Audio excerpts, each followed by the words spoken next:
Okay, so you're drinking some milk, right? Rocking your milk mustache. And then by some kind of biology magic, you just start feeling pumped up.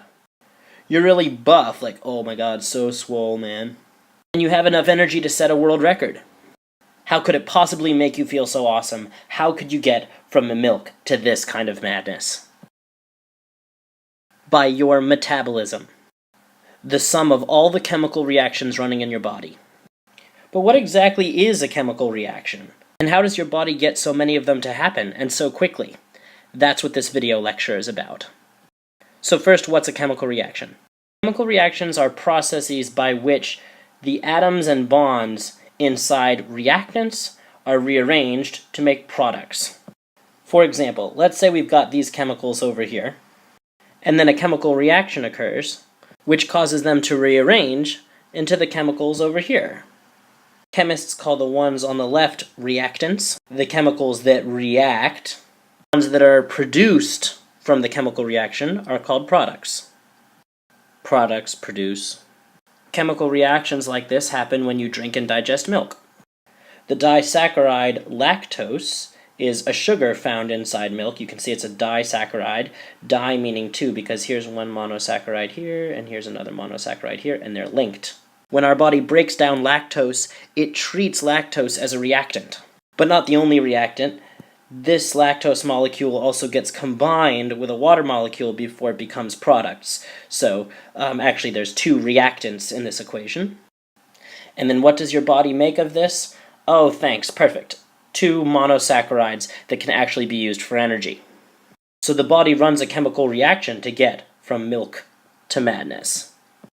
But there's a problem. These chemical reactions happen very slowly in nature. After all, this oxygen atom in the middle has its two bonds. It's pretty stable. It's unlikely to let go and let this disaccharide fall apart on its own.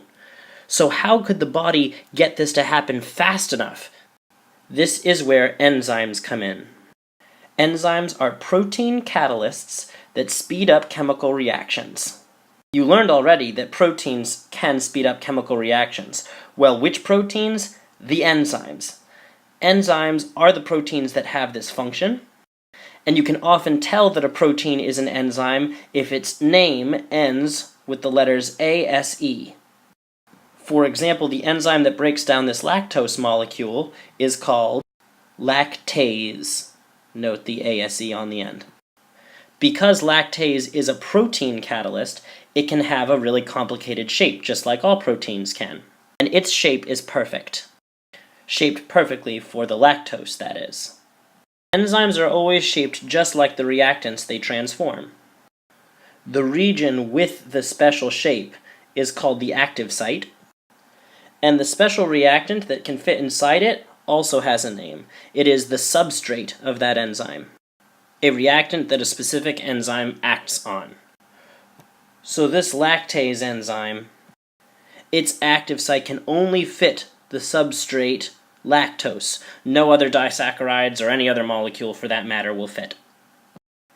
But when it does fit, it puts strain on that important bond right in the middle of the lactose, so much strain until it finally snaps apart and the two monosaccharides are left.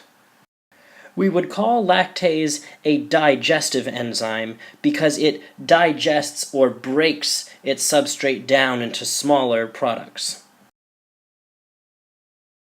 And there are many enzymes that perform this digestion function, for example by breaking polymers down into their individual monomers. However, enzymes can be digestive or synthesizing.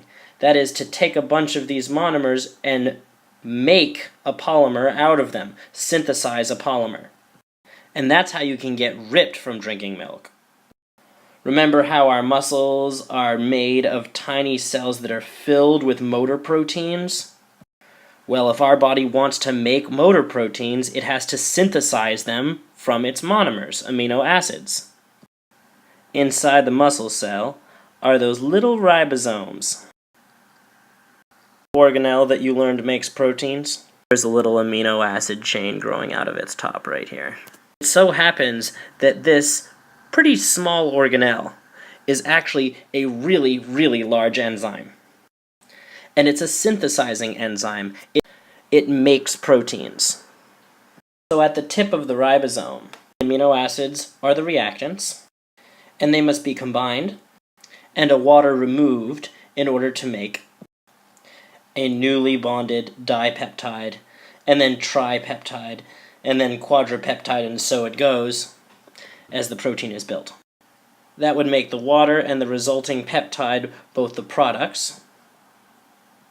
But this really wouldn't happen by itself. It needs the ribosome, and the ribosome is what's acting as an enzyme. It's got those perfect active sites along the top for the joining of these amino acids. There's an example of a synthesizing enzyme. Whether synthesizing or digesting, you can see that enzymes are very important.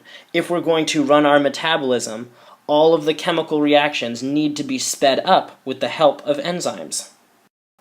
Want to get crazy energy-filled monosaccharides from this disaccharide? Better use some enzymes. Synthesize muscle proteins from the amino acids in milk? Enzymes! Cells to break down food in a food vacuole using a lysosome? Yeah, you do. And if you do, you better use some digestive enzymes. Like photosynthesis, the source of basically all energy for organisms on Earth, then you might want to turn the CO2 and the H2O into sugars and O2 by using enzymes. Want to build strong bones? Want to break down the hair proteins on your legs? Want to understand how any of the chemical reactions in this diagram that occur inside a plant's root occur? Well, that's all thanks to enzymes. Protein catalysts that speed up chemical reactions by using their active site to orient and or strain their substrates until the atoms and bonds are rearranged and they become products.